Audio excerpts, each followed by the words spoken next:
आपल्या पुढे साहेबांनी मांडलेला आहे विषय अत्यंत कठीण आणि या विषयाच्या अनुषंगाने बौद्धांच्या भूमिकेच्या संदर्भात आजपर्यंत कधीही चर्चा झालेली नाही. हा इतका कठीण विषय आहे ज्याला मांडायला कमीत कमी 2 ते 2.5 तास लागतात, परंतु मी त्याला थोडक्यात मांडण्याचा प्रयत्न करतो. काही गोष्टी नव्या असतील तर मनाला लावून घेऊ, कारण जे काही मी बोलणार आहे त्याला बाबासाहेबांच्या विचाराचा संविधानाचा आधार आहे. आणि कधी कधी काय होते की ग्रंथ प्रामाण्य इतकं वळचळ होऊन जातं की आपण एखादं नवं वक्तव्य मांडलं की लोक ग्रंथाकडे बोट दाखवतात की कुठं आहे. त्याच्यामुळे बुद्धी प्रामाण्य जे आहे ते मागं पडतं. तर आपण बुद्धी प्रामाण्यवादी लोक आहोत, ग्रंथ प्रामाण्यवादी नाही.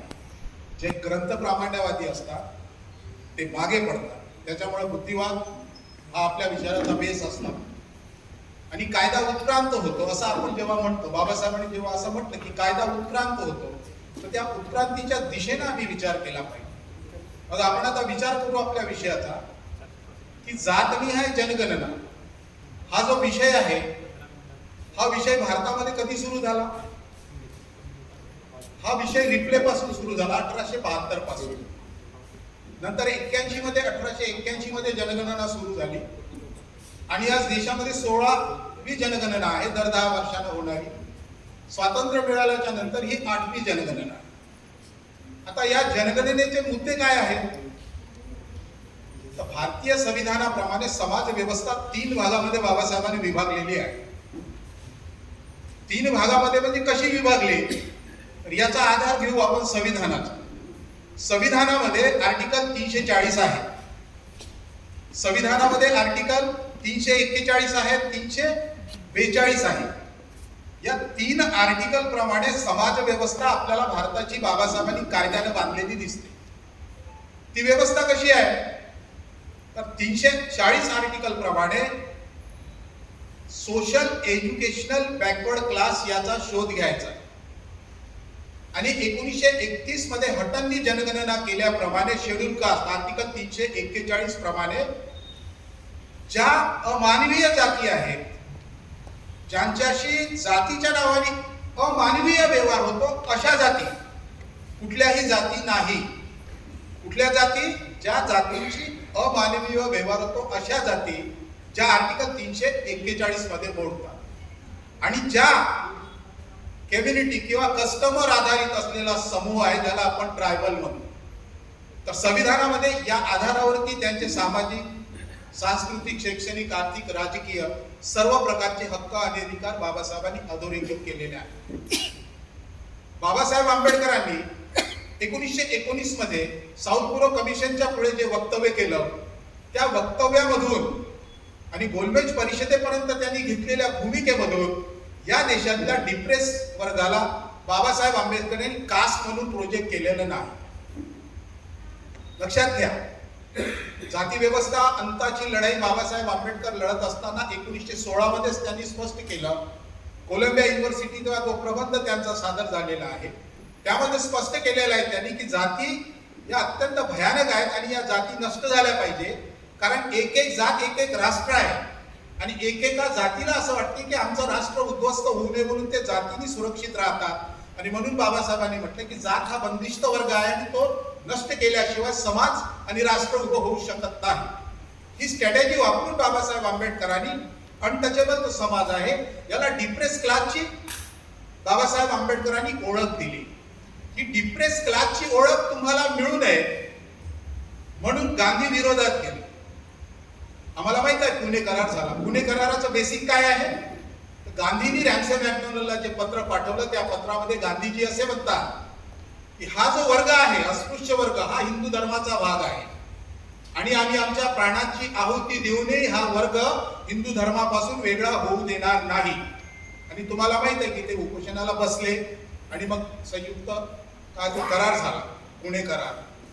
तर बाबासाहेबांची भूमिका काय इथे की हा जो डिप्रेस क्लास आहे त्याला कास्टच्या बाहेर काढून त्यांना त्यांची आयडेंटिटी मिळवून द्यायची आहे. आणि म्हणून जेव्हा संविधानाची निर्मिती होताना दिसते त्यावेळेला बाबासाहेब आंबेडकरांनी स्टेट अँड मायनॉरिटी नावाचा एक ग्रंथ लिहिलेला, पुस्तक लिहिलं, ते निवेदन आहे आणि ते घटनेचं स्वरूप आहे. रिपब्लिकन पार्टीचे राष्ट्रीय अध्यक्ष एन शिवराज यांनी ते पुस्तक framing of the Indian constitution म्हणून छापलेलं आहे. म्हणजे तुम्हाला संविधानाला पूर्ण जर अभ्यास करायचा असेल तर हे इंडियन कॉन्स्टिट्यूशन नावाचं जे पुस्तक आहे फ्रेमिंगचं ते तुम्हाला वाचावं लागेल. म्हणजे बाबासाहेबांची काय भूमिका आहे, तर बाबासाहेबांची भूमिका आहे की या देशातली जी समाज व्यवस्था आहे ती कायद्याने बांधायची आणि त्यांना त्यांच्या योग्यतेप्रमाणे त्यांना हक्क आणि अधिकार द्यायचे. मग ही जी जनगणना या ठिकाणी होताना दिसते, तर 1931 मध्ये बाबासाहेबांच्या प्रयत्नामुळे इंग्रज अधिकारी हटन यांच्या नेतृत्वामुळे जी काही जनगणना झालेली आहे ती जनगणना आपल्यापुढे सादर आहे SC आणि ST ची. आता ओबीसीची जनगणना अजूनपर्यंत झाली नाही, परंतु साऊथ बोरो कमिशनच्या पुढे 1919 मध्ये आणि मुंबईच्या स्टार्ट कमिटीच्या रिपोर्ट मध्ये बाबासाहेब आंबेडकरांनी हा मुद्दा उचलून धरलेला आहे ओबीसीच्या संदर्भातला. हाच मुद्दा बाबासाहेबांनी शूद्रपूर्वी कोण होते या ग्रंथाच्या प्रस्तावनेत देखील मांडलेला आहे. परंतु संविधान निर्मिती करत असताना संविधान समितीमध्ये हे कुणाच्याही लक्षात आलं नाही की ओबीसी या शब्दाचा अर्थ काय होतो. त्यावेळेला नेहरूंनी, पटेलांनी, राजेंद्र प्रसादांनी आणि जे काही गोविंद वल्लभ पंत वगैरे त्या काळातले लोक, त्यांनी प्रश्न उपस्थित केला की तुम्हाला जे जे पाहिजे आहे ते तुम्ही लिहिलेलं आहे शेड्यूल कास्ट शेड्यूल ट्राईबसाठी, हे तुम्ही ओबीसी हा वर्ड का टाकत आहे. त्यावेळेला बाबासाहेब आंबेडकरांनी त्यांना ती डेफिनेशन समजावून सांगितली.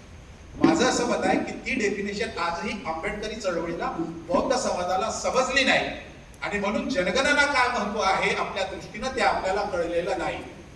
बाबासाहेब आंबेडकरांनी बुद्ध धर्माची दीक्षा घेतल्यावर आमच्या लढ्याचे संदर्भ बदलले.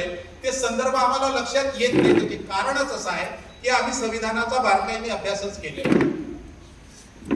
Article 15.4, 15.5, article 16.4, article 340, article 338A, article 342, article 346/26 ही कलम काय करत आहेत, तर या देशामध्ये जातीऐवजी वर्गाची निर्मिती करायची भूमिका घेत आहे. बाबासाहेबांनी काय केलं, 13 ऑक्टोबर 1956 ला बाबासाहेबांनी डिक्लेअर केलं, I am not schedule caste. मी यापुढे शेड्यूल कास्ट असणार नाही, कारण मी उद्या बौद्ध होत आहे. बुद्ध धर्मामध्ये जाती नाही, आम्ही सगळेच मानतो आणि जाती नष्ट करण्यासाठीच आम्ही बुद्ध धर्माची दीक्षा घेतली. परंतु परिस्थिती ती आहे का, नाही. आम्ही काउंटर रेव्होल्युशन मध्ये जगत आहोत. बुद्धिस्ट आयडिओलॉजीच्या दृष्टीने आम्ही काउंटर रेव्होल्युशन मध्ये जगत आहोत. प्रतिक्रांतीवादी कोण असतील तर पहिल्यांदा आम्हीच आहोत, अशी परिस्थिती त्या ठिकाणी आहे. म्हणजे बाबासाहेब आंबेडकरांनी 14 ऑक्टोबर 1956च्या पूर्वी जे काही प्रेस घेतली त्या प्रेसमध्ये त्यांनी स्पष्ट केलं की मी यापुढे शेड्यूल कास्ट असणार नाही, कारण मी उद्या बौद्ध होणार आहे. नंतर त्यांनी काय स्पष्ट केलं, तर मी यापुढे राखीव मतदारसंघात उभा राहणार नाही, शेड्यूल कास्ट फेडरेशनचा सदस्य राहणार नाही, राजकारण सोडणार. मग आज तुम्ही लक्षात घ्या की आम्ही बौद्ध झाल्यानंतरही शेड्यूल कास्ट आहोत. म्हणजे बाबासाहेबांच्या लाईन ऑफ थिंकिंगचं काम आहे का, जिथे जाती नष्ट करायच्या आहेत म्हणून बाबासाहेबांनी बुद्ध धर्माची दीक्षा घेतली. आम्ही बुद्ध धर्माची दीक्षा घेऊन ज्या ब्राह्मणी व्यवस्थेने मुस्लिमांना जाती पुरवल्या, ज्या ब्राह्मणी व्यवस्थेने ख्रिश्चनांना जाती पुरवल्या, ती ब्राह्मणी व्यवस्था आता बौद्ध झालेल्यांना त्यांच्या धर्मामध्ये जाती पुरवत आहे. आणि हे कुठून आलं, कोणी सांगितलं तुम्हाला जात महाधर्म बौद्ध लिहायचं? बाबासाहेबांनी सांगितलं? कुठे लिहिलेलं आहे? संविधान निर्मिती करत असताना बाबासाहेब आंबेडकरांनी हा जो डिप्रेस क्लास आहे, जो पुणे करारामध्ये संयुक्त झाला, जो स्वतंत्र होता, बाबासाहेबांनी पुणे करार रद्द करणारी भूमिका संविधानामध्ये मांडली. अनेक लोकांना समजत नाही. पुणे कराराचा काही धिक्कार करणारे लोक आहेत. ज्या वेळेला बाबासाहेब आंबेडकरांनी संविधान दिलं या देशाला, त्यावेळेला हा जो शेड्यूल कास्ट आहे हा हिंदू धर्माचा भाग नव्हता. ज्या गांधींनी उपोषण करून त्याला हिंदू धर्माचा भाग केला, बाबासाहेबांनी संविधान निर्मिती करत असताना हा शेड्यूल कास्टचा 1,500 जातीचा देशातला जो भाग आहे हा हिंदू धर्माचा भाग नाही, या स्ट्रॅटेजी प्रमाणे त्यांनी संविधानात अधिकृत केलं. परंतु संविधान लागू झाल्यावर 10 ऑगस्ट 1950 तारीख लक्षात ठेवा, 10 ऑगस्ट 1950 ला नेहरूंनी, पटेलांनी आणि राष्ट्रपतींनी संविधानामध्ये विशोधन केलं.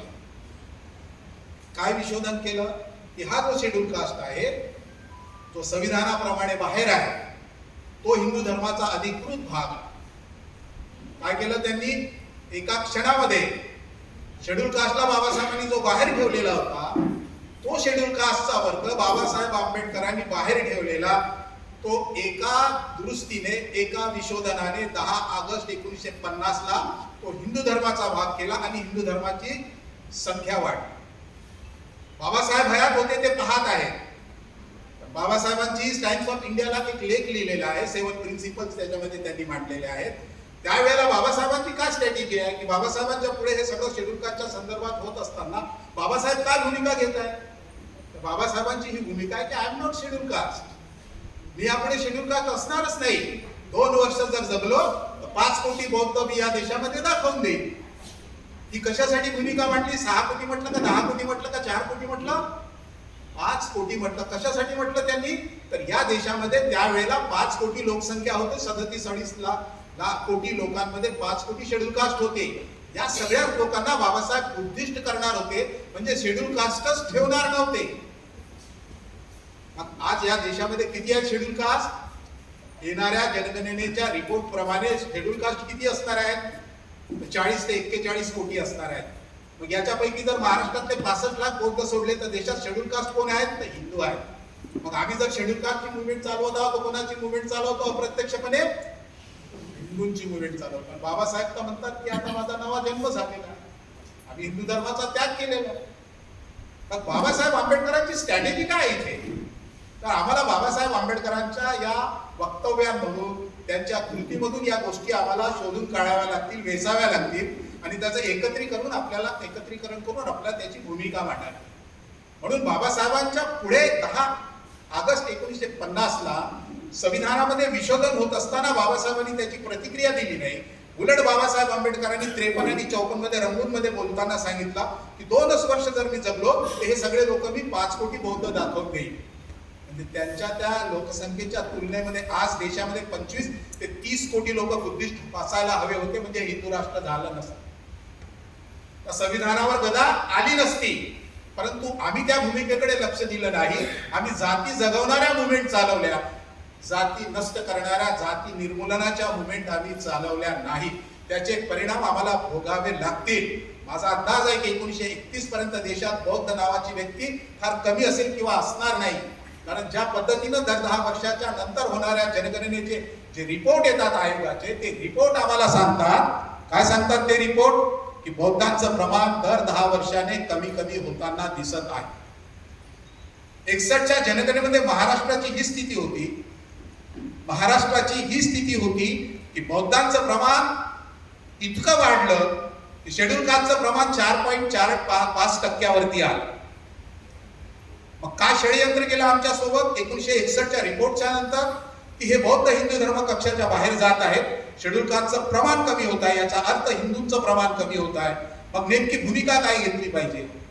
नेहरूंनी यशवंतराव चव्हाणाला त्या काळात विचारणा केली की आमच्याकडे जे रिपोर्ट्स आलेले आहेत, स्टेटचे जे रिपोर्ट्स आलेले आहेत शेड्यूल कास्टचे, यामध्ये 8.5% शेड्यूल कास्टचं प्रमाण कमी झालं.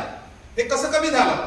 यशवंतराव चव्हाणांनी उत्तर दिलं की बाबासाहेबांनी 14 ऑक्टोबर 56 ला जी बुद्ध धम्माची क्रांती केली, त्या क्रांतीचा हा परिणाम आहे की महाराष्ट्रातल्या सगळ्या लोकांनी, महार हिंदूंनी बौद्ध लिहिल्यामुळे हे सगळं घडलं. मग काय केलं पाहिजे?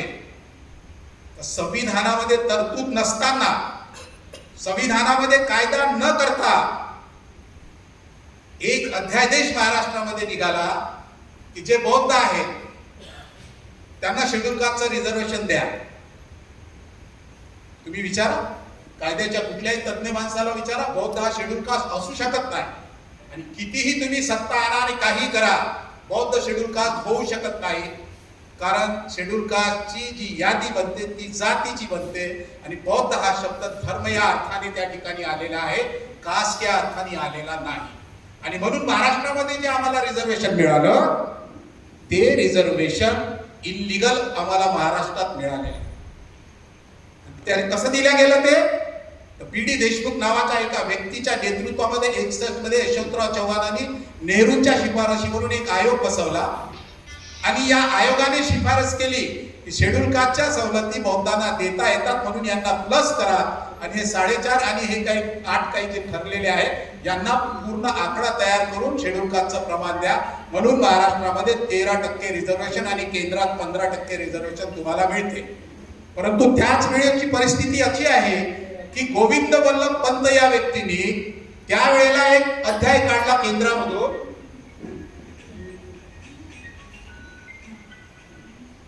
आणि तो अध्याय असा आहे की बौद्धांना जरी आम्ही रिझर्वेशन देत असलो तरी हे रिझर्वेशन कायदेशीर नाही. स्पष्टपणे उल्लेख आहे. म्हणजे माझं जे पुस्तक आहे 12वं पुस्तक आहे याच्यामध्ये हा सगळा अभ्यास मी मांडलेला आहे. मी पुस्तक आणलेलं आहे, तर कुणाला लागलं तर घेता येईल. तर गोविंद वल्लभभाई पंत यांनी एक सर्क्युलर काढलेला आहे आणि 17 जानेवारी 57 ते सर्क्युलर आहे आणि त्याच्यामध्ये स्पष्ट केलेलं आहे की बौद्धांना शेड्यूल कास्टचं रिझर्वेशन देता येत नाही. म्हणजे केंद्रातून एक अध्यादेश निघतो आणि राज्यामध्ये दुसरा अध्यादेश तिथे राहतो. हे जे तुमच्यासोबत हे जे चालू आहे हे काय आहे?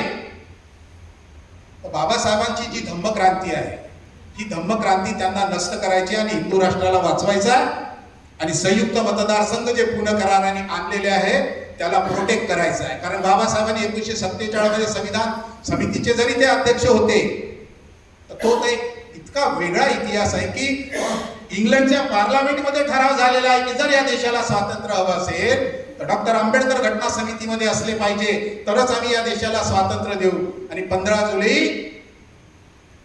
46चा तो ठराव आहे आणि तो ठराव घेऊन अमेरिकेची एक लेडी विलियम लेस्टर, इंग्लंडची लेडी एक ही हेन्सबर्ग आणि डॉक्टर 3 लोकांचं एक शिष्टमंडळ या देशात आलं आणि त्यांनी नेहरू, पटेलांना, गांधींना ह्या सगळ्यांच्या भेटी घेतल्या आणि सांगितलं देशाला स्वातंत्र्य हवं असेल डॉक्टर आंबेडकर संविधानाची निर्मिती करतील, हे तुम्हाला मान्य असेल तर देशाच्या स्वातंत्र्याचा ठराव पार्लमेंटमध्ये होईल, अन्यथा होणार नाही. म्हणजे संविधानाची निर्मिती करत असताना आंतरराष्ट्रीय दर्जाचा पाठिंबा बाबासाहेबांना होता. दुसऱ्या महायुद्धाच्या लोकशाही मित्र राष्ट्रांचा तो ठराव होता आणि ती जगाची गरज होती की बाबासाहेबांनी भारताचं संविधान लिहिलं पाहिजे, म्हणजे आम्हाला त्याची मार्गदर्शन काय जे असेल ते पुढच्या राष्ट्रांना मिळेल. तर सांगायचा मुद्दा असा आहे की बाबासाहेब आंबेडकरांनी संविधानात जे निर्माण केलं त्याच्या विरोधामध्ये आमच्या विरोधात कायदे तयार झाले आणि पर्टिक्युलर ते बौद्धांच्या विरोधामध्ये झाले. आज बौद्धांच्या विरोधामध्ये 3 प्रकारचं विशोधन झालेलं आहे. म्हणजे तुम्ही जात, महार आणि धर्म हिंदू लिहिला तरी तुमचं चालते सर्टिफिकेट. तुम्ही जात, महार आणि धर्म बौद्ध लिहिलं तरी चालते आणि तुम्ही जात न लिहिता बौद्ध लिहिलं तरी चालते. परंतु काही लोक तर इतके वेगळ्या पद्धतीनं लेखन करतात की जातही बौद्ध आणि धर्मही बौद्ध आणि नवबौद्ध वगैरे असं काहीतरी वेगळं करतात. त्याच्यामुळे तुमची संख्या देशामध्ये 86 लाखाच्या पलीकडे नाही. म्हणजे वेगवेगळे आकडे आहेत, 85, 86, 84. तर 84 लाखाच्या पलीकडे तुमची देशात लोकसंख्या नाही. त्याच्यात ते 10 लाख ट्रायबल जर सोडले ज्यांच्यावरती आता मोठ्या प्रमाणावर अन्याय अत्याचार होतो. मणिपूर आंदोलन आम्ही उभं केलं, परंतु एका शब्दाने त्या बौद्धांवर ज्यांच्यावरती अन्याय होत आहे, हिमाचल प्रदेश, अरुणाचल प्रदेशमध्ये, लद्दाखकडे, काश्मीरच्या बेल्टमध्ये ज्या बौद्धांवर अन्याय होत आहे, ज्यांना कास्ट सर्टिफिकेट का किंवा त्यांचे जे नॉमिनेशनचे सर्टिफिकेट मिळत नाही, त्यांचं एज्युकेशन नष्ट होत आहे, तिथून त्यांना हाकलल्या जात आहे. ही सगळी जी परिस्थिती आहे या 84 लाखामध्ये 10 लाख ट्रायबल सोडा तर उरलेले किती लोक आहेत? 84 मधले 76 लाख. या 76 लाखामध्ये 65 लाख बौद्ध महाराष्ट्रात आहेत. उर्वरित राज्यामध्ये कुठंही जास्त बौद्ध नाही. आणि आमची स्थिती काय त्या बौद्धांची? तर आमचे सर्टिफिकेट जे आहेत ते जातीन महार आणि धर्म बौद्ध असलेले आहेत. मग कायद्याने हे अधिकृत आहे का? अजिबात अधिकृत नाही. मी पुरावा दिलेला आहे मुंबईच्या कुर्ला डॉक्टरांचा, कुर्ले जे डॉक्टर आहेत गायकवाड नावांचे, त्यांचा पुरावा दिलेला आहे की त्यांचे वडील हायकोर्टाचे वकील आहेत, प्रॅक्टिस करतात. त्यांनी शासनाला नमवून बौद्ध सर्टिफिकेट तयार केलेलं आहे स्वतःच शेड्यूल कास्ट म्हणून. राज्याने दिलं. केंद्रामध्ये प्रेसिडेन्शियल ऑर्डर नसल्यामुळे ते पार्लमेंट तिकडे चालत नाही. UPSCच्या एक्झाम मध्ये ते पास झाले एम्सच्या परीक्षेमध्ये आणि ते जॉईंट व्हायला गेले. व्हेरिफिकेशन मध्ये त्यांनी म्हटलं की बौद्ध शब्द असलेलं हे शेड्यूल कास्टचं सर्टिफिकेट चालत नसल्यामुळे आम्ही तुम्हाला इथे नियुक्ती देत नाही. त्यांनी त्यांना 60 दिवसाची मुदत दिली की हे सगळं बदलवणार. त्या व्यक्तीला ते सर्टिफिकेट बदलवता आलं नाही. आज ती व्यक्ती देशातल्या सगळ्यात मोठा डॉक्टर म्हणून एमच्या तिथे बसला असता. बौद्ध समाजाचा एक व्यक्ती गायकवाड, परंतु त्याला मुंबईमध्ये परत कुर्ल्यात यावं लागलं. परंतु काही लोक आमच्या ह्याच्यात ते आजही सांगतात की तुम्ही जात नाही लिहिली तरी बौद्ध म्हणून तुम्हाला रिझर्वेशन मिळते. आणि आमचे लोक मुकट्याने ऐकतात की जात नाही लिहिली तरी बौद्ध म्हणून रिझर्वेशन मिळते. कुठं मिळते रिझर्वेशन?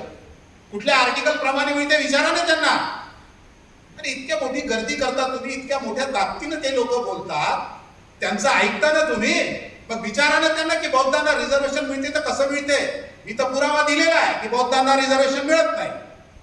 हे लोक जे सांगतात त्याचा अर्थ असा आहे की तुम्हाला ते फक्त इमोशनल ब्लॅकमेल करतात लिडरशिप करासाठी. बौद्ध म्हणून तुम्हाला रिझर्वेशन मिळत नाही. जनगणनेमध्ये फक्त 2 ऑप्शन आहेत. जनगणना आयुक्ताचे 2 ऑप्शन आहेत की जे जातीसह बौद्ध लिहितात ते शेड्यूल कास्टचं रिझर्वेशनात पात्र आहे, आणि जे जात न लिहिता बौद्ध लिहितात ते धार्मिक अल्पसंख्याक होतात. आणि धार्मिक अल्पसंख्याकांना आर्टिकल 29, 30 आणि 350 इतकेच आर्टिकल लागू होतात. दुसरे आर्टिकल त्यांना लागू होत नाही. माझा आवाज येतो आहे ना? ओके.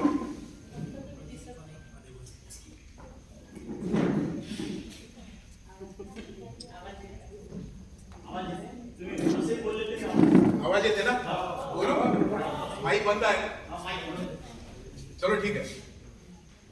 तर आर्टिकल 29 आणि 30 आणि 350 हे 3च आर्टिकल जे जात न लिहिता बौद्ध लिहितात त्यांना लागू होते. परंतु त्याच्यानंतरचा परिणाम काय होतो? तर पॉलिटिकल रिझर्वेशन आणि नोकऱ्याचं रिझर्वेशन बौद्ध लिहिणाऱ्यांना मिळत नाही. दुसरा प्रश्न आहे की जात लिहून शेड्यूल कास्टचं रिझर्वेशन तुम्हाला मिळू शकते. परंतु यामध्ये प्रॉब्लेम असा आहे की ज्यांचे सर्टिफिकेट बुद्धिस्ट म्हणून बनलेले आहेत त्यांना केंद्रातलं 15% रिझर्वेशन मिळत नाही.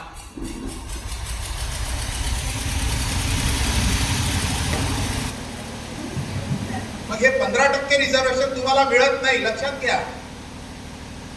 तर तुम्हाला जात लिहावी लागते. जात महार आणि धर्म बौद्ध. काही लोकांचा प्रचार आहे जातीच्या रकान्यात जाती लिहा, धर्माच्या रकान्यात धर्म लिहा. पण तुम्ही जाती जिवंत ठेवण्यासाठी बुद्ध धर्म घेतला का की जाती निर्मूलन करण्यासाठी घेतला हे आधी ठरवा. बाबासाहेबांनी दीक्षाभूमीवर काय म्हटलं होतं?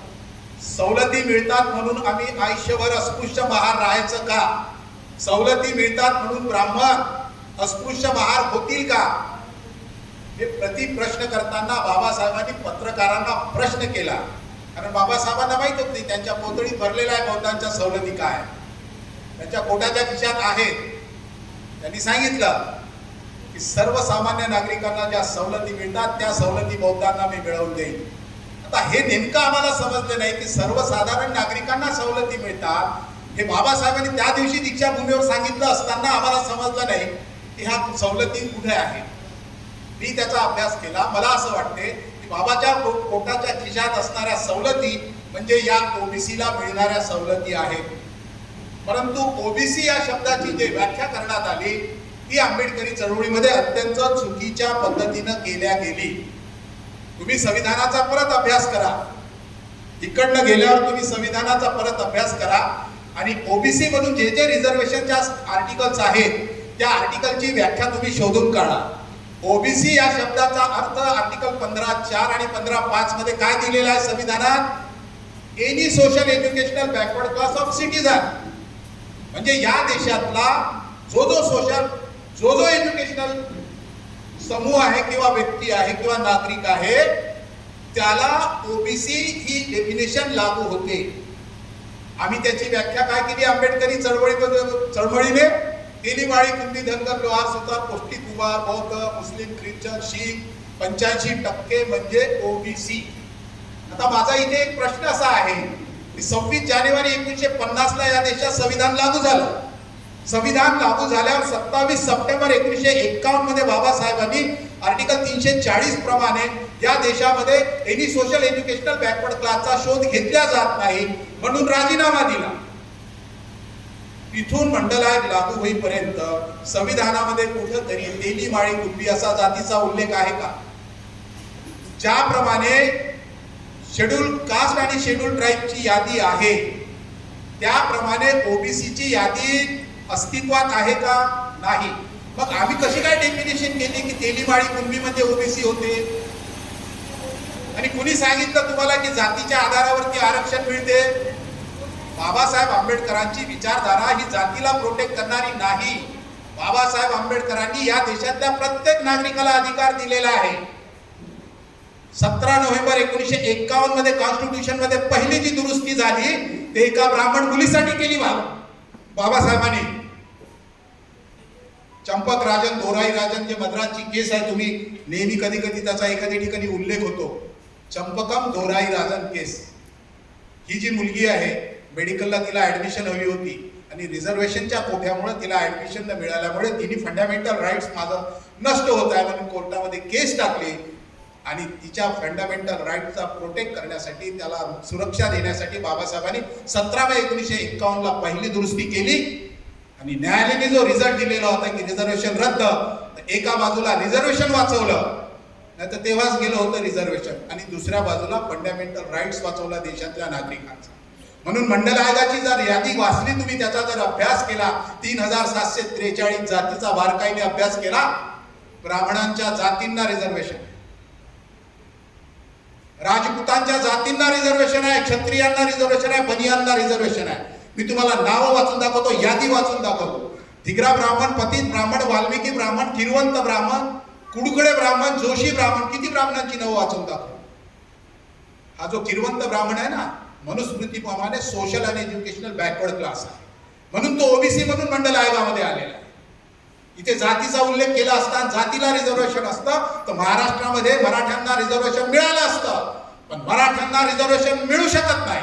जे लोक त्यांच्यासाठी रिझर्वेशनसाठी भांडत आहेत ते बाबासाहेबांनी संविधानामध्ये जे आरक्षणाची मूल्य दिलेली आहेत त्या मूल्यांच्या विरोधामध्ये तुम्हाला जाऊन त्यांना रिझर्वेशन द्यावं लागेल.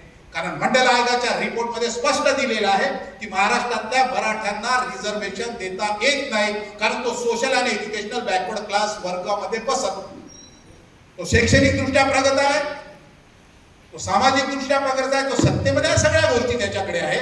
तर जी काही मूल्यांकन आहे रिझर्वेशनचं सोशल एज्युकेशनल बॅकवर्ड क्लास, त्याच्यामध्ये हा वर्ग बसत नाही, परंतु राजकारणासाठी मुद्दे उपस्थित केले जातात. मी संविधानाच्या संदर्भाने बोलत आहोत. या गोष्टी आमच्या अजूनही लक्षात आलेल्या नाही. मग आता ही जी परिस्थिती आहे की आम्ही रिझर्वेशन मिळालं पाहिजे म्हणून जर शेड्यूल कास्ट म्हणून वागत आहोत, तर माझं असं म्हणणं आहे की तुम्ही तुमचं तर नुकसान केलं, येणाऱ्या पिढ्यांचं मोठ्या प्रमाणामध्ये तुम्ही नुकसान करणार आहात. त्यानंतर दुसरं नुकसान कोणतं होणार आहे तर तुम्ही हिंदू राष्ट्राला प्रोटेक्ट करणार आहे. तिसरं कोणतं नुकसान तुम्ही करणार आहे तर संविधान नष्ट करणार आहे. धम्मक्रांती कशासाठी केली बाबासाहेब? ब्राह्मणी व्यवस्था आणि भामणी व्यवस्था नष्ट करण्यासाठी. म्हणजे नेमकी बाबासाहेब आंबेडकरांनी धम्मक्रांतीची जी भूमिका घेतली ती कशासाठी घेतली? जाती व्यवस्था, ब्राह्मणी व्यवस्था आणि ब्राह्मण भांडवलशाही नष्ट करण्याच्या दृष्टीने बाबासाहेबांनी ही भूमिका घेतली. बुद्ध आणि त्याच्या धम्मग्रंथाचा पाठ 3 तुम्ही वाचा, बुद्ध की कार्ल मार्क्स. पुढे घेऊन जात आहेत बाबासाहेब आंबेडकर, वर्ग व्यवस्थेकडे तुम्हाला लढाई करायला सांगत आहेत. आणि म्हणून संविधानामध्ये जे आर्टिकल 341 आहे याची बाबासाहेब आंबेडकरांनी काय भूमिका घेतली होती? मी यापुढे शेड्यूल कास्ट नाही आणि जे शेड्यूल कास्टचं पॉलिटिकल रिझर्वेशन मिळते ते रद्द झालं पाहिजे. आम्ही रद्द होऊ देता. 84 खासदार शेड्यूल कास्टचे निवडून येत आहेत, ते तुमच्या बाजूला लढत आहेत का? देशामध्ये असणारे 40 कोटी शेड्यूल कास्ट मधले 65 लाख बौद्ध आणि काही शीख जर सोडले, जवळजवळ या 42 कोटीमध्ये 41 कोटी हिंदू धर्माचे लोक आहेत. आम्ही जी काही भूमिका घेतो बुद्ध धर्माच्या दृष्टीनं, ती भूमिका हे लोक मान्य करतात का? करत नाही. आम्ही आमचं सर्वस्व सोडून त्यांच्या मागे लागलो आणि त्यामुळे आमच्या पिढ्या नष्ट होत आहे. आज परिस्थिती आहे की बौद्ध कुणालाही चालत नाही, मग शेड्यूल कास्ट कुठलाही असला तरी तो त्यांनाच चालतो. बाबासाहेबांनी तुम्हाला प्रोटेक्ट करायसाठी बुद्धिस्ट आयडियोलॉजी दिली आणि तुम्ही जर बाबासाहेबांचं ऐकलं असतं 500 वर्ष या समाजाला काही झालं नसतं आणि हे इतके स्ट्रॉंग, इतके प्रबळ झाले असते की हे भारताचं नेतृत्व करू शकते असते, या क्षमतेचा समाज निर्माण झाला असता. आम्ही ते करू शकलो. किती लोक आले होते या देशामध्ये राज्य करायला? इंग्रज, डच आले, पोर्तुगीज आले, शक आले, हुन आले, बाबर आले, किती लोक आले? या मुठभर लोकांनी या देशावर राज्य केलं. तुम्ही तर महाराष्ट्रामध्ये 1.5 करोड लोक, तुम्ही मनावर घेतलं की या देशावर राज्य करू शकता. ते मनावर घेताना तुम्हाला बाबासाहेब पुढे ठेवावं लागेल. बाबासाहेबांचे विचार, बाबासाहेबांची क्रांती पुढे ठेवावी लागेल. आम्ही अनुयायाचे पुढारी बनत आहोत, बाबासाहेबांचे पुढारी बनत नाही. या दोषामुळे आंबेडकरी चळवळीचं पतन होत आहे, लक्षात घ्या. सत्य कटू असतं, सत्य असत्याशी मन केले काही मानिले नाही बहुमता. बहुमतामुळे झुकायचं नसते. ते सत्य, ते त्याचा आदर सत्कार करा. कधी ना कधी सत्य पुढे येते आणि 1000 वर्षाच्या नंतर बुद्धाचं सत्य बाबासाहेबांनी पुढे आणलं आणि जगामध्ये 3रं महायुद्ध थांबलं. इतकी मोठी क्रांतीचे तुम्ही पायिक लोक आहे, साधे नाही आहे तुम्ही. तुम्ही विसरू नका की बुद्ध धर्म तुमच्या वाट्याला आला. तुम्ही जगातले सगळ्यात सुंदर लोक आहात. बाबासाहेब तुमच्या वाट्याला आले, जगातले सगळ्यात सुंदर लोक आहात तुम्ही. परंतु ती सौंदर्य विचाराचं ते तुम्ही जे प्रकटीकरण करायला पाहिजे ते आमच्या हाताने होताना दिसत नाही. म्हणून बाबासाहेबांचं ऐका. बाबासाहेबांनी घेतली भूमिका जर आम्ही घेऊ शकलो तर आजही आम्ही संविधान वाचवू शकतो. आजही आम्ही हे हिंदू राष्ट्र होऊ देण्यापासून वाचवू शकतो. मी माझ्या पुस्तकामध्ये पूर्ण प्रोग्राम दिलेला आहे. आणखी परत त्याच्यावरती अनेक लोकांनी महाराष्ट्रातल्या मला प्रश्न केलेले आहेत. त्याची उत्तरं म्हणून मी बौद्धांचे मागणी पत्र नावाचं एक 40 पानाचं एक बुकलेट सुद्धा तयार केलेलं आहे. आणि येणाऱ्या काळामध्ये त्याचं मोठं एक आंदोलन उभं करायचं आहे.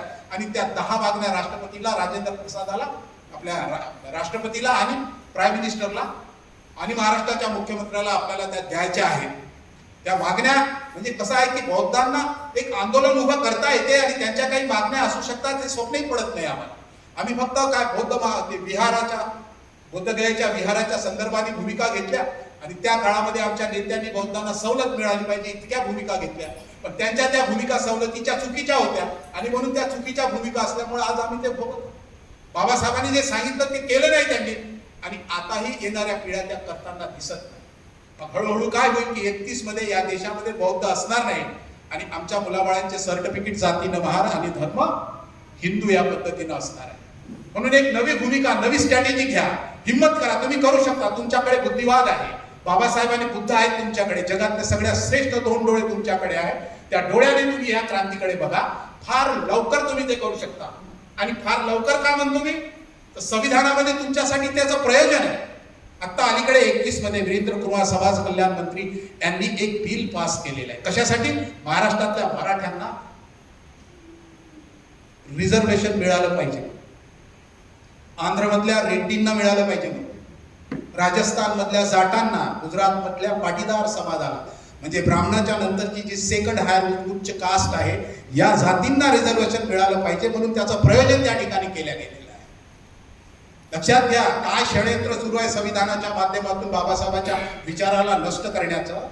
अरे बाबासाहेबांनी तर म्हटलंय तर की पॉलिटिकली जे पॉवर आहे ते तुमच्या सगळ्या सामाजिक प्रश्नाची गुरुकिल्ली आहे. मग हे पॉलिटिकल पॉवर घ्यायचे कसे हे आम्हाला समजलं नाही. त्याचं मी तुम्हाला एक उदाहरण देतो. तुम्ही ते घेऊ शकता. हिंमत असेल तर तुम्ही ते करू शकता. आणि मी दाव्याने सांगतो कायदा तुमच्या बाजूने आहे, ते होऊ शकते. त्याला खूप वेळ लागण्याची गरज नाही. मी उदाहरण देतो ते कसं होऊ शकते. महाराष्ट्रामध्ये 11 करोड लोकसंख्या आहे 2011च्या रिपोर्ट प्रमाणे आणि बौद्धांचं प्रमाण त्याच्यामध्ये 1,40,40,00,000च्या जवळ आहे. 46 जातींनी बुद्ध धर्माची दीक्षा घेतलेल्या असं रजिस्टर सांगते नागपूरचे. आणि अनेक लोकांनी या 40 ते 50 वर्षामध्ये बौद्ध धर्माची दीक्षा घेतलेली आहे. या सगळ्यांना जर तुम्ही इन्क्लूड करू शकले तर महाराष्ट्राचं बौद्धांचं प्रमाण 20% होते. आपण ती बाजूला सारू पण तूर्त आमचं प्रमाण किती आहे? महारांना जर बौद्ध म्हणून इन्क्लूड केलं, बौद्ध आणि महार हे जर एकत्र आले तर यांचं प्रमाण महाराष्ट्रामध्ये 15 ते 16% आहे. आणि या 16%ना 16% जर तुम्ही रिझर्वेशन मिळवलं वन कम्युनिटी म्हणून, तुम्ही जे शेड्यूल कास्टचं रिझर्वेशन घेता 13% आणि 15% नाकारता, तर तुमच्या वाट्याला किती येते? काहीच येत नाही. कारण 59 जाती तुमच्या सोबत भागीदार. म्हणून तुम्ही जर 16% रिझर्वेशनची भूमिका घेतली वन कम्युनिटी म्हणून, पॉलिटिकली रिझर्वेशन तुम्हाला किती मिळेल? 16-48 विधानसभा महाराष्ट्रामध्ये बौद्धांसाठी रिझर्व राहू शकतात. भीक मागायची गरज नाही. एका आमदारकीची एका खासदारकीसाठी युती करायची गरज नाही.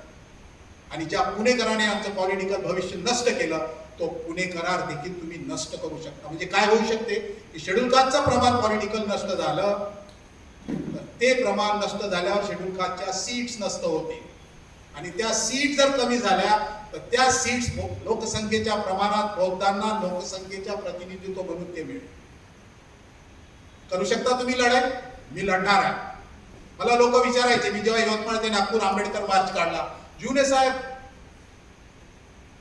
सर क्या बोल रहे आप? 22 पुस्तकं गव्हर्नमेंटने छापले, आपले लोक त्या कमिट्यांमध्ये आहेत, आणि तुम्ही कसं काय म्हणू शकता की बाबासाहेबांचे 75 खंड आहेत आणि 100 संदर्भ खंड, म्हणजे 250 खंड होतील, इतकं लिटरेचर आहे बाबासाहेब.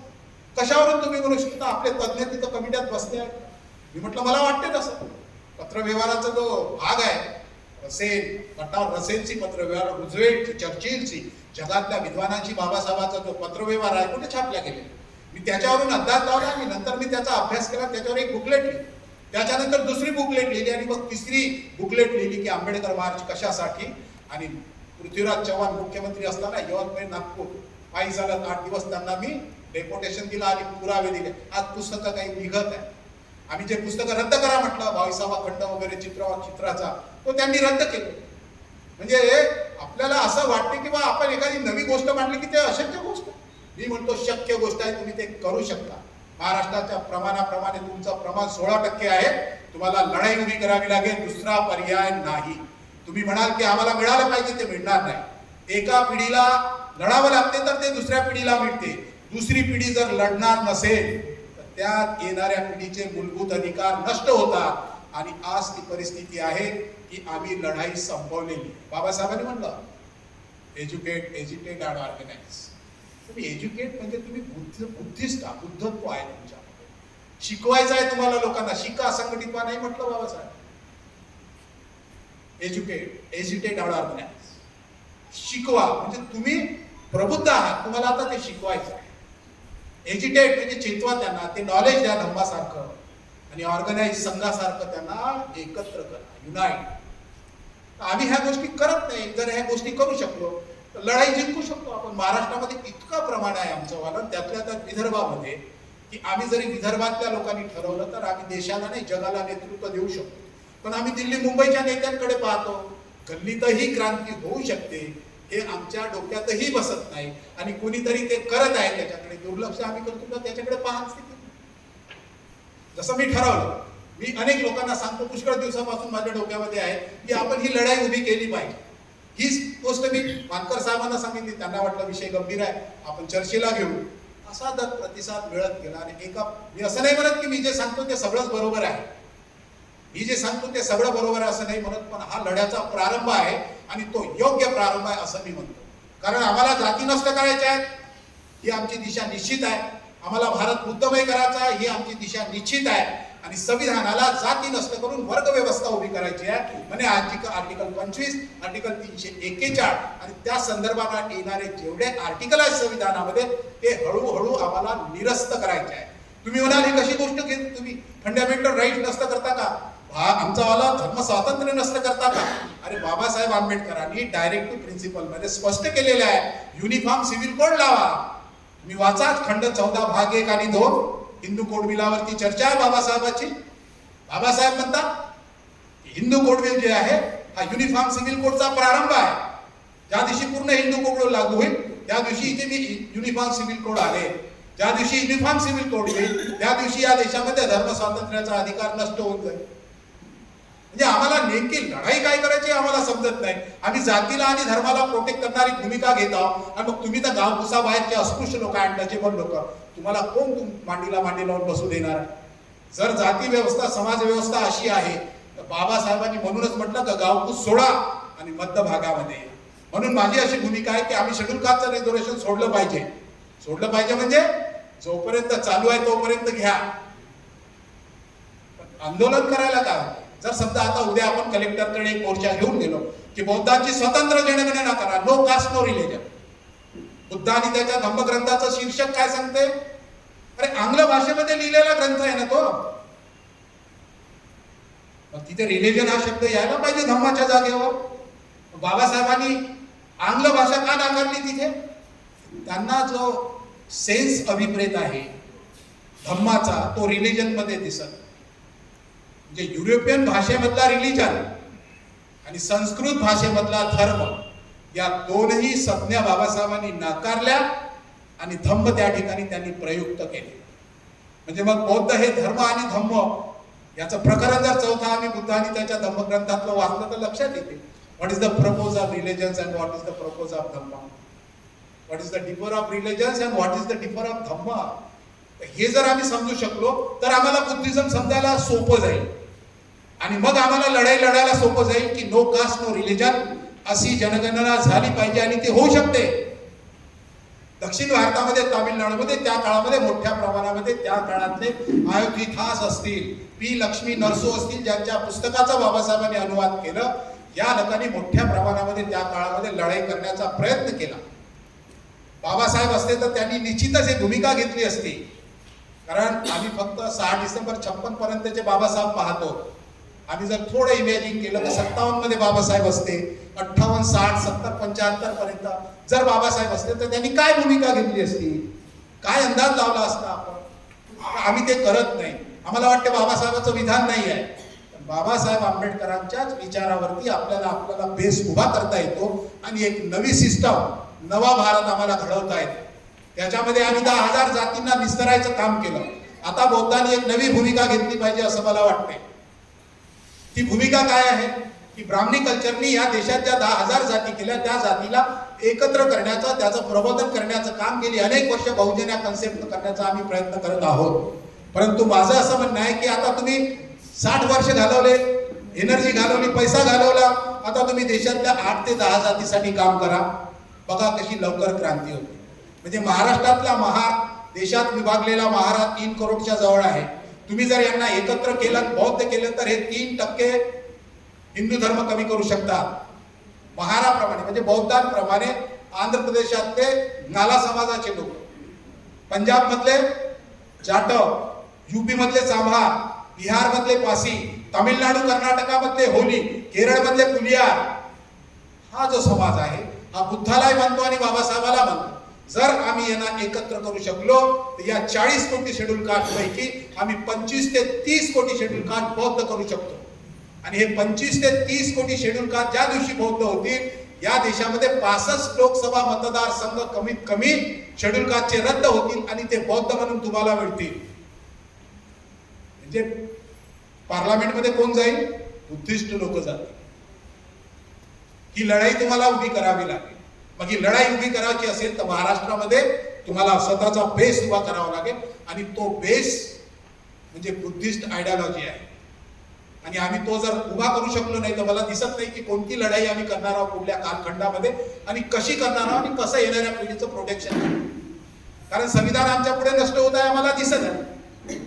आमचं एज्युकेशन गेलं, नोकऱ्या गेल्या, संविधानातले फंडामेंटल राईट नष्ट होत आहे. नवी संविधान तयार झालेलं आहे आणि ते कधी पण ते लागू होऊ शकते. 85% जर हिंदू धर्माचा भाग झाला तर ते युनो मधून हे राष्ट्र हिंदू राष्ट्र घोषित करू शकतात. कारण 82.5% आज त्यांची संख्या आहे. 2.5% जर त्यांनी जनगणनेमधून हे प्रमाण वाढवलं तर हे हिंदू राष्ट्र होऊ शकते. तुम्ही या भ्रमात राहू नका. कारण बाबासाहेबांचा जो संविधान आहे त्याचा जो मसुदा आहे तो आंतरराष्ट्रीय मसुदा संविधानापेक्षा दर्जाने श्रेष्ठ आहे. कारण संविधान निर्माण कोणी केलं? मसुदा समितीने. त्या मसुदा समितीचे अध्यक्ष कोण आहेत? बाबासाहेब. म्हणून तो मसुदा जो आहे तो संविधानापेक्षा श्रेष्ठ आणि तो आंतरराष्ट्रीय दस्तावेज असल्यामुळं काही कायदे त्यांच्या प्रयोजनाचे त्यांना करावे लागतील. आणि जर ज्या दिवशी ते 85% आहे हे दाखवतील संख्येच्या प्रमाणात, त्या दिवशी तिथून ते ऑर्डर सुद्धा घेऊन येऊ शकतात. हा प्रयोग RSSनी नेपाळवरती केलेला आहे. भारताने नाही वाचवलं ते हिंदू राष्ट्र आहे म्हणून. त्यांनी जपाननी संशोधन करून त्यांनी रिपोर्ट सादर करून सांगितले की इथे हिंदूंची संख्या कमी आहे, हिंदू राष्ट्र नाही. आपण नाही करू शकत, ते करू शकणार नाही कारण आपल्याकडे कुठलीच यंत्रणा नाही. परंतु आजही वेळ गेलेली नाही. तुम्ही सामना करू शकता.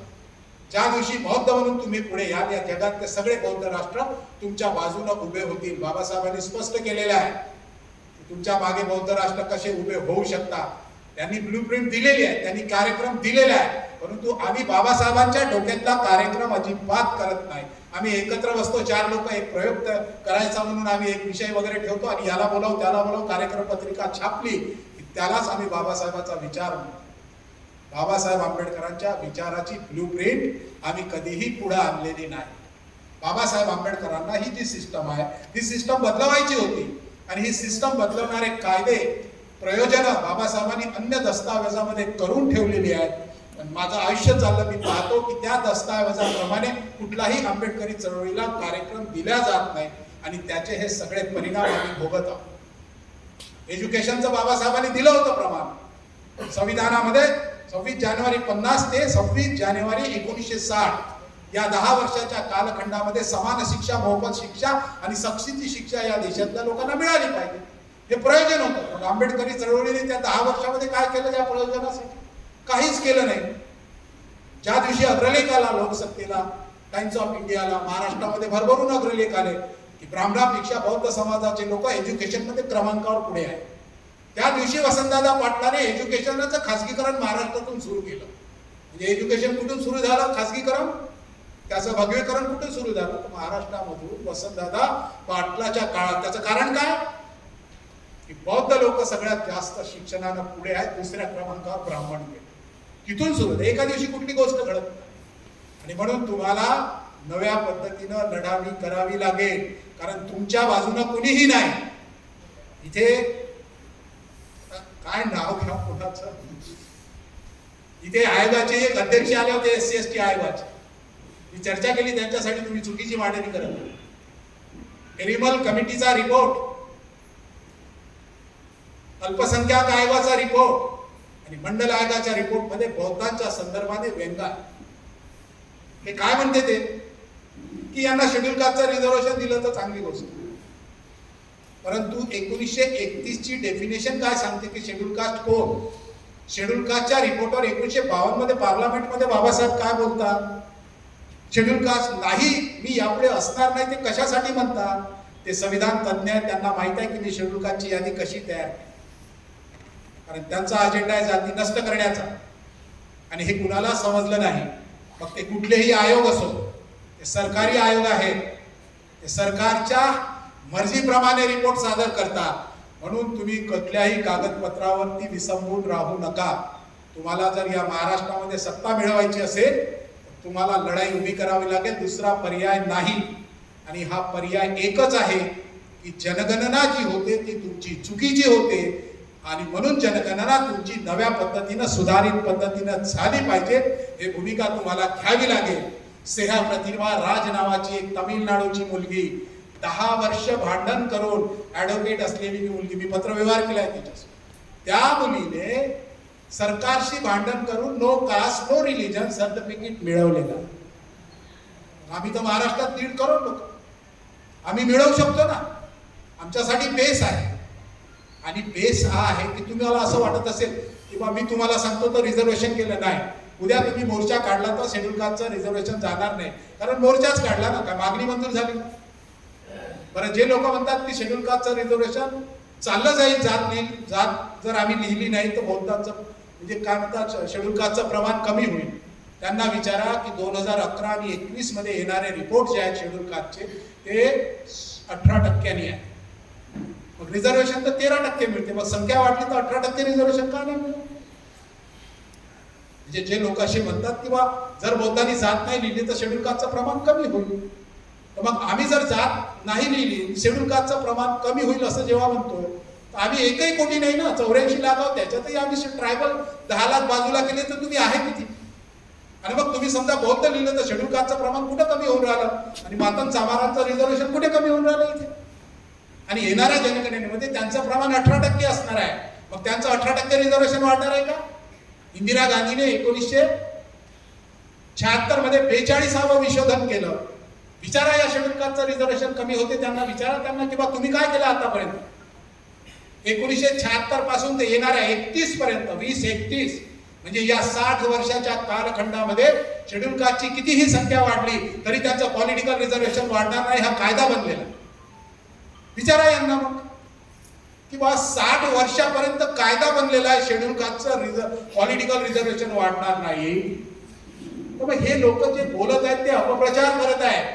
तो अपप्रचार यासाठी होत आहे की तुम्ही बुद्धिस्ट होऊ नये, कारण तुम्ही बौद्ध झाले तर बौद्ध ही हिंदूंची संख्या कमी होते.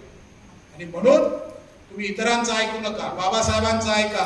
बाबासाहेबांनी म्हटलं बौद्ध बना तर तुम्ही बौद्ध बना.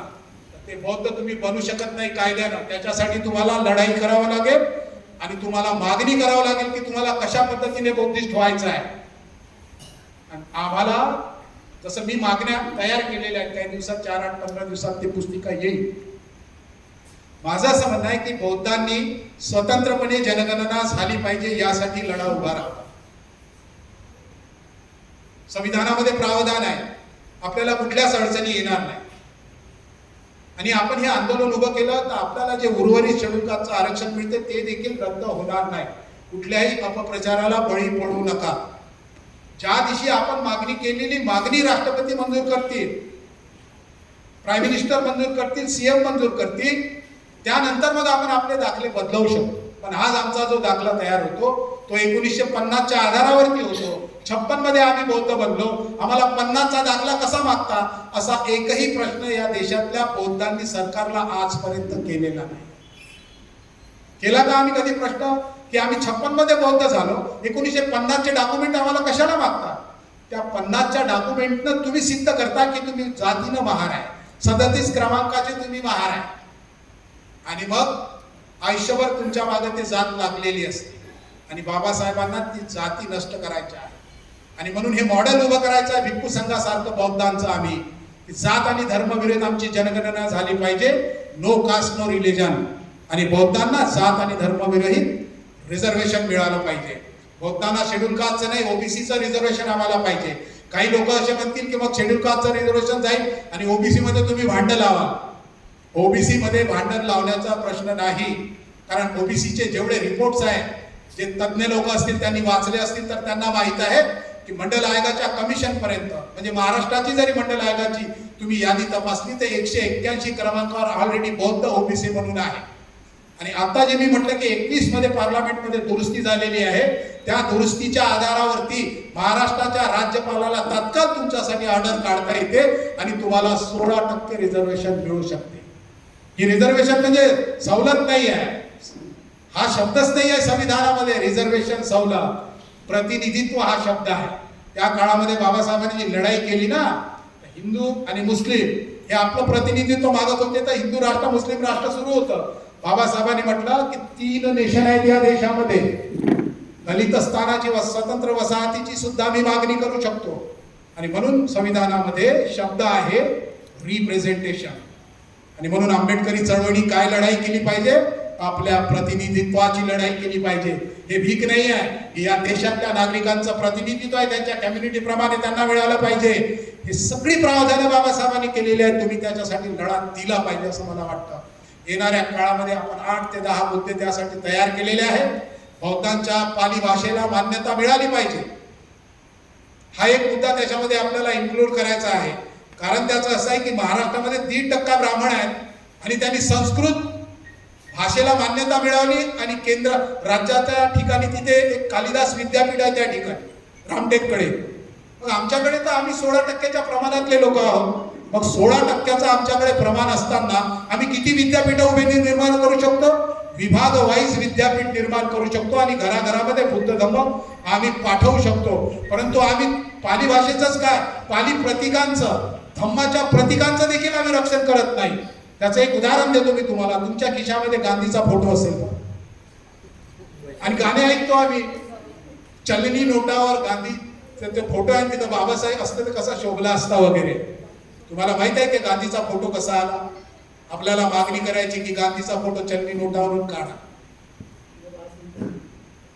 डॉक्युमेंट आहेत बाबासाहेब आंबेडकरांच्या 1947 मध्ये पार्लमेंटमध्ये कॅबिनेटचा ठराव आहे.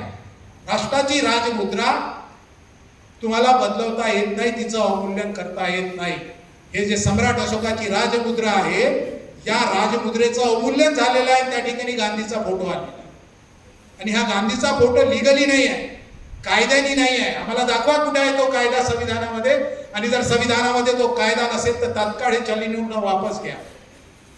कारण कसं आहे, आमच्या प्रतीकांना नष्ट करण्याची प्रक्रिया सुरू आहे. म्हणून इथे वेगळं संसद बनलं. कारण आतमध्ये जे राष्ट्रपती जिथं बसतो तिथे धम्मचक्र प्रवर्तन सूत्र लिहिले, तिथे हॉल आहे अशोका दिल्लीमध्ये, तिथे बाबासाहेब आंबेडकरांचे ते पाली भाषेचे स्लोगन्स आहेत, मोठेवरती स्तूप होते, सम्राट अशोकाची राजमुद्रा होती. हे सगळं अवमूल्यन जे होत आहे हे ठरवून होत आहे. आणि आम्ही याच्यासाठी काहीच करत नाही. बाबासाहेबांनी म्हटलं की गांधी युग हे तमो युग आहे, कारण गांधींनी म्हटलं आहे की मला या देशात रामराज्य आणायचं. आणि आज आमच्या खिशात, आमच्या तिजोरीमध्ये गांधीचं रामराज्य सुरक्षित आहे. आम्ही काही करत आहोत? मला असं वाटतं आम्ही काहीच करत नाही. जे मिळालं ते आम्ही फक्त भोगत आहोत, परंतु जे कमवत आहोत त्याच्यासाठी काहीच करत नाही. चला जाऊ द्या, कालपर्यंत झालं ते झालं, ते आमच्या हातात नव्हतं. आज जे होत आहे नसतं, त्याला आम्ही वाचवू शकतो. मग ही भूमिका आम्ही घेतली पाहिजे आणि ती भूमिका आपण घ्यावी. या संदर्भानं आपण सगळ्यांनी विचार करावा असं मला वाटतं. आणि हा विषय जो आहे इतका गहन आणि इतका कठीण आहे की त्याला मांडणी करताना काही उणिवा त्याच्यात राहू शकते, मी असं म्हणत नाही. परंतु मी जे पुस्तक लिहिलेलं आहे, मला असं वाटतं की हे देशातलं पहिलं पुस्तक आहे आणि पहिली विचारधारा आहे मी जी मांडलेली आहे. त्याच्यामुळे मोठ्या प्रमाणावरती त्याच्या चर्चा सुरू आहे. अनेक ठिकाणी माझ्या मुंबईपासून तर अनेक ठिकाणी माझ्या यावरती चर्चा सुरू आहे. आणि माझी इच्छा अशी आहे की आपण यवतमाळमध्ये आधी त्याचा प्रारंभ करावा, आंदोलनाच्या स्वरूपाने यवतमाळमध्ये त्याचा प्रारंभ करावा. नाही तर मी कुठल्याही नागपूरमध्ये तयारी आहे लोकांची, चंद्रपूर इकडे, पण मला असं वाटतं की आपण आपल्या कर्मभूमीमधून सुरू करावं. म्हणून याचं एक नियोजन करण्याच्या दृष्टीनं कुठल्या टप्पा आपण आखला पाहिजे. काही तज्ज्ञ लोक असतील तिथे बसलेले असतील, कोणाचा प्रश्न असेल, एखाद्याला कळलं असेल तर त्यांनी या संदर्भामध्ये मला विचारावं. माझ्या कुवतीप्रमाणे मला जेवढं समजते ते मी सांगण्याचा आपल्याला प्रयत्न करू शकतो. इतकं बोलतो, थांबतो. धन्यवाद.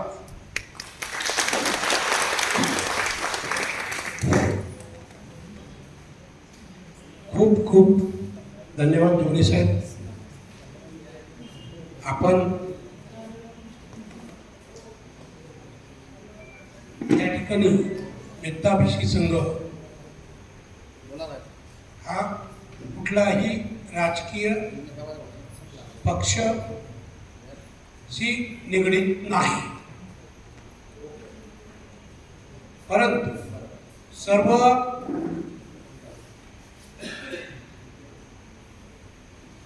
वैचारिक दृष्टिकोनातून